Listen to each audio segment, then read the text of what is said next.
Hello, and welcome to another adventure of the ostentatious with me, your host, Austin Shock. Today, we are going to be talking all about language, specifically making your own language in either your book or your campaign. Now, what exactly is a language? A language, for lack of a better definition, is more or less a means of communication. What is the difference between a language and a dialect? Well, my friend, that right there is an A-plus question for another video. This one is going to be focused in on how to create languages for your world. You can add dialects if you want, but they'll just add some complications. Without further ado, let's get to the steps.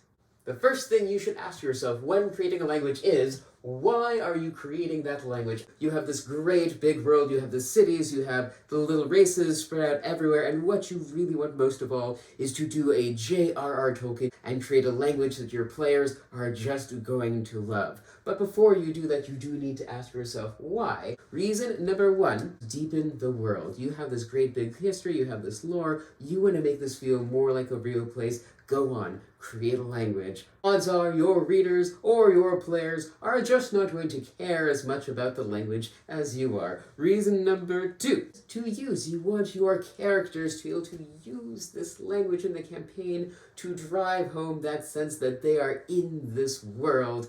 Some of the characters are going to be able to speak the language, and therefore they're just going to say, I'm speaking in this language, but here's what I'm asking in it. Or you're going to have the characters who don't speak the language, and therefore have no idea what's going on. Once again, players probably are not going to care about it as much as you do. Number three, where you use it as a puzzle element. You have specific aspects of the language that you are focusing on that you want your characters to learn because they tie into the overall story. These are words and phrases and thoughts that are repeated throughout, and they need to know what they are if they're going to get through not just one puzzle, but several. This is something not only the players are going to be more caring about because it's helping them get through the adventure, but also it is confined enough and it's repeated enough that they will eventually start to remember it. So, to wrap things up for the why, unless you are specifically designing your language with how your players will use it in mind, odds are they are not going to care about it as much as you, and you need to be ready to be okay with that fact. This is the part where we're going to make an example language together, starting with that why question, where we are going to make a puzzle language. Box, box, box, box. Question number two to ask yourself when you are creating your language is, who is going to be the native speaker of this language? You see, languages don't just spring up out of anywhere. In fact, we have a phrase that a language is a dialect with both an army and a navy. Languages grow out of civilizations and shape them as much as they are shaped by them. So ask yourself, what is this culture that is making this language and using it? What exactly do they value, and how do they see the world? For example, where do they fall on the line between truth and appearance? What are their thoughts when they see the color blue? Do they follow the solar calendar, the lunar one, or something else? These decisions are going to help shape your language and give it a sense of cohesion, as well as get it to mesh with the culture of the people who you are going to have use it. Let's talk about that who piece. What do they value? They value two things, order and hierarchy. Which means on one hand, the language is going to be very consistent, while on the other hand, who you are in society is going to be vitally important. Box, box, box, box, box. Now that you have your why you are making language and who is going to use it, it's time to start working with the how question. Specifically, how is your language formed? What is the syntax of a sentence for your language? What are the roots that are then turned into words for your language? Go back to your culture. What do they emphasize? Those sorts of ideas should come out in your language. The next thing to think about are sounds. What exactly are the specific phonemes that your language is going to use? Gibberish in different languages sounds completely different. This is because different languages use slightly different phoneme sounds. Our ears are expecting to hear those sounds and none others. A great way to actually make your language sound alien is to make it have phonemes that we don't use. Equally important is to start thinking about formal versus informal language. How does who is using the language and what they're using it for affect the kind of vocabulary they're using? Maybe there's a specific suffix and a specific prefix that are only ever used by the clergy. Think about how relationships also work. Maybe people speak differently with their friends than they do with their parents. These are all aspects of language that you are going to need to consider if you really want to make your language feel like a living, breathing thing. Lastly, think about the written form of your language. Does your language even have a script? When we think language, we tend to think of languages like English and Spanish and Persian and Chinese, all of which have written forms, but not all languages do. Just because a language does not have a script, though, does not mean that it is a less complicated language. Equally so, think about how your written language works. The Inca used little knotted ropes that we can no longer read, but conveyed meaning for them. What does your civilization use for their letters? How inclusive are those letters for everyone to be able to write? How does the hierarchy of your society determine the function of the written language in said society? So how is our language formed? Well, it's a combination of that civilization and that puzzle element. For one thing, we need to think about the rank of the people in the society. We also need to think about their gender. The rank is going to be a suffix added on to words that the players will need to figure out, while the gender is going to be a prefix that the players are going to need to figure out. The puzzle element here comes in with the players having a stealth mission. If they screw any of these up, they're going to get caught. Box, box, box, box. Now that you have the why, the who, and the how, it is time to start actually making your language. Now, obviously, you've probably been making it all along as you've been making these choices. Regardless of what you've been doing, though, this is where you get to go down and do the nitty-gritty work. First, go back to that why question.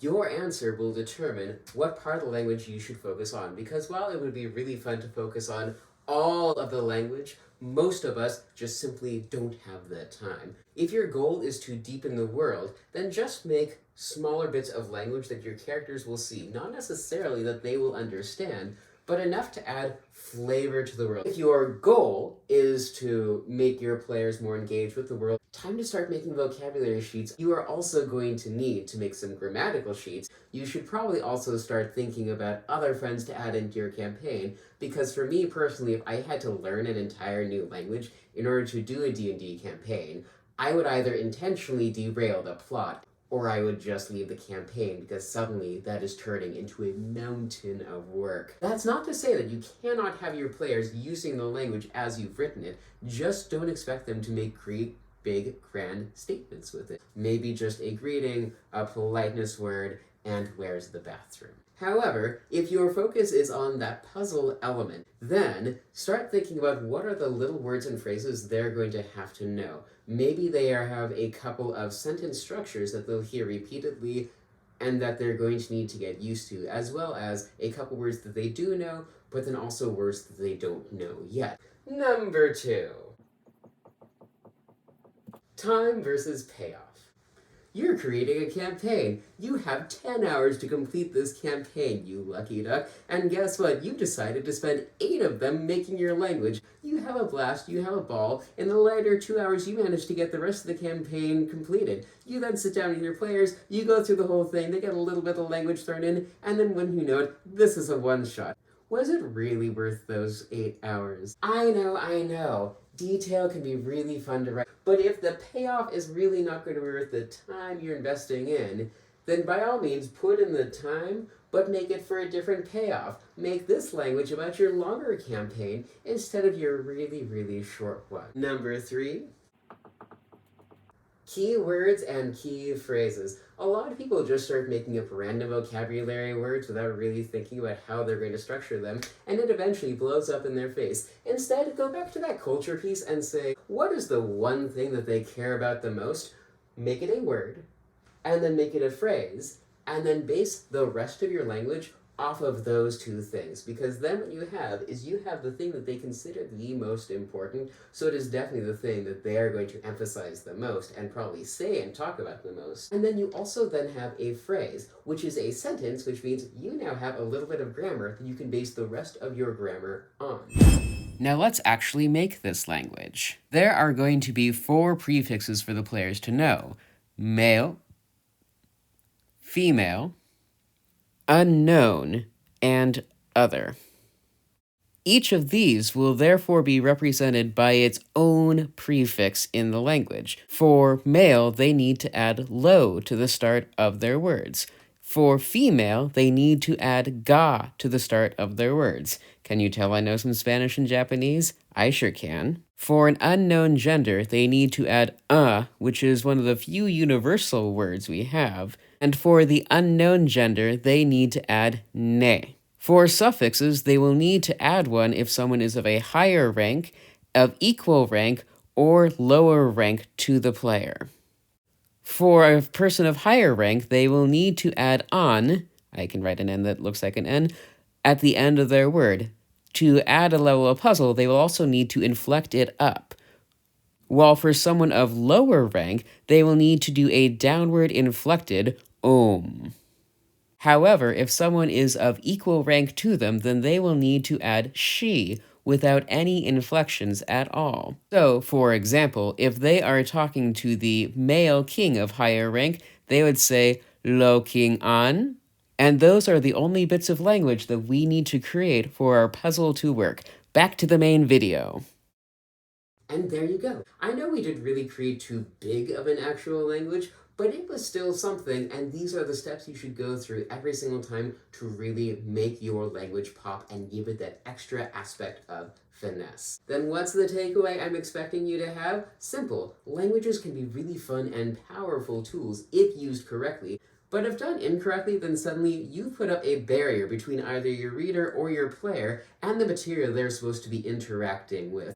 That kind of struggle is not usually the thing that people want to have to deal with in their media. In fact, it can be a reason to just put it down and completely walk away. Then again, if the only thing you want to get out of creating your language is personal satisfaction, that's not really an issue. At the end of the day, we should be trying to be creating something that people want to experience and enjoy, even if parts of it are a struggle. We just have to make sure that it's the right parts that are a struggle and not the parts that are just going to be a distraction. That's all I have on the creation of languages. Thank you so much for watching. This has been another adventure of the ostentatious. If you liked it, tell your friends. If you hated it, tell your enemies. And if you don't care either way, tell everyone. Stay safe, be amazing, and happy quarantine.